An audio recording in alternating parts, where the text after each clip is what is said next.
Tout homme désire conquérir la femme de ses rêves, mais passer à l'action peut être compliqué en raison de divers facteurs.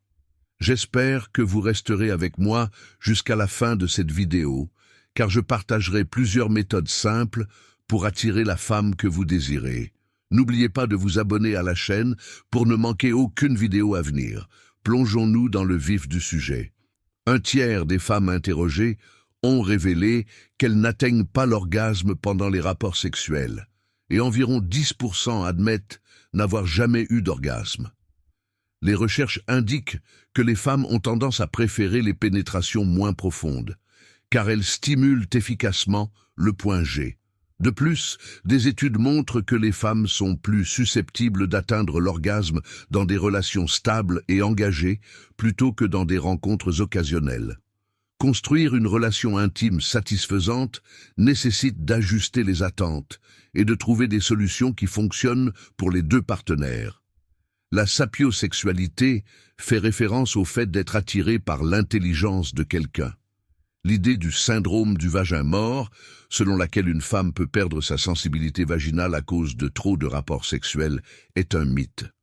Le clitoris possède un réseau impressionnant de terminaisons nerveuses, environ 8000, bien plus que le pénis. Selon les experts, seulement 20 à 30% des femmes peuvent atteindre l'orgasme par la seule pénétration vaginale.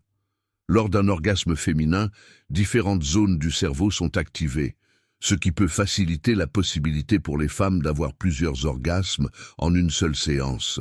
Les femmes apprécient des actes simples comme les baisers pendant leur sommeil, et partager des fantasmes peut renforcer le lien d'un couple. Il est essentiel de comprendre que les femmes ont des préférences sexuelles différentes et que la communication est essentielle. Des attentes corporelles irréalistes peuvent nuire à l'estime de soi et à l'intimité d'une femme. Malgré de nombreuses discussions, toutes les femmes ne ressentent pas le point G de la même manière. Son emplacement et son existence varient.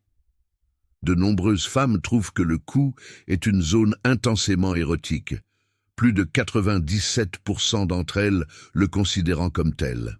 De plus, environ 1% des femmes peuvent atteindre l'orgasme uniquement par la stimulation des mamelons. Le sexe oral est un fantasme courant chez les hommes et les femmes. Changeons de sujet et parlons du concept des anges déchus. Dans la théologie chrétienne, Satan est le premier ange mentionné dans la Bible, créé par Dieu le deuxième jour de la création.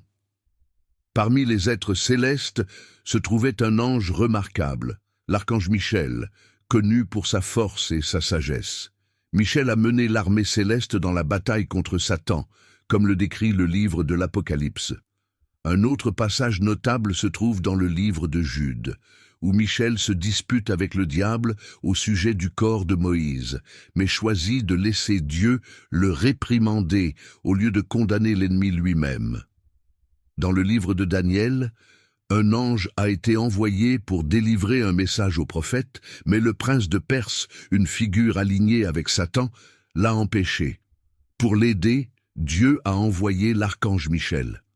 Daniel raconte comment, après avoir prié pour obtenir la compréhension, il a reçu la visite de cet ange, qui lui a révélé que ses prières avaient été entendues et que Michel avait aidé à délivrer le message après un retard de 21 jours, dû à la résistance du prince de Perse.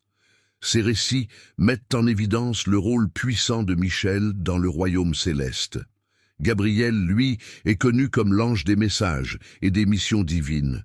Il est apparu à Marie pour lui annoncer qu'elle porterait le Fils de Dieu et a également interprété les visions prophétiques de Daniel.